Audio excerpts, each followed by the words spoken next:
L-inċident seħħ fis-16 ta' April tal-2008 ħdejn il-garaxxijiet ta' Binja fi triq dawret in-niżla ta' San Pawl ħażebbuġ.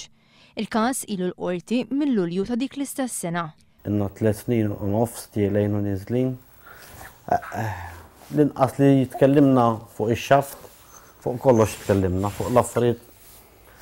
Ħafna affarijiet li ma tantx qishom għandhom x'jaqsmu mal-każ. L-aħħar darba li komplet il-kawża fis-17 ta' Settembru li għadda tax-xhieda tiegħu is-sit tal-Binja li fil-qorti qal li hu mhux responsabbli taż-żona fejn hemm il-garaxxijiet, il-post fejn hemm ix-xaft li minnu waqa' Gabriel. Min hu responsabbli mill-Binja baqa' jkaxkar saqah għal fatt li x-xaft tħallaq miftuħ, xi ħaġa li qed tikkawża uġigħ kbir lill-ġenituri ta' Gabriel minħabba nuqqas ta' sensittività lejn dak li ġara. Il-ġenituri ta' Gabriel qed jargumentaw li l-kuntrattur għamel spralli biex jagħti xaft li hemm fil-parti tan-nofs tal-art barra l-garaxxijiet kienet ukoll responsabilità tiegħu li jagħti x-xafts li hemm fil-ġnub. Min għamel il-bini jagħmel il-gradi.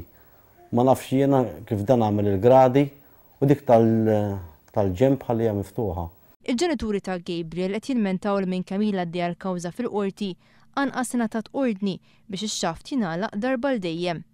Iġibu l-eżempju ta' dak li ġara f'Bormla ftit tal-ġimgħat ilu u li wara li weġġew u mietet anki persuna kawża ta' nuqqasijiet fil-proġett li hemm għaddej, ir-responsabbli mill-proġett ġie ordnat jieħu l-miżuri kollha biex iżid is-sigurtà.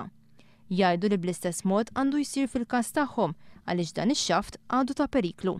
Fis-7 ta' Novembru li ġej mistenni jkompli l-każ fil-qorti quddiem il-Maġistrat Doreen Clark.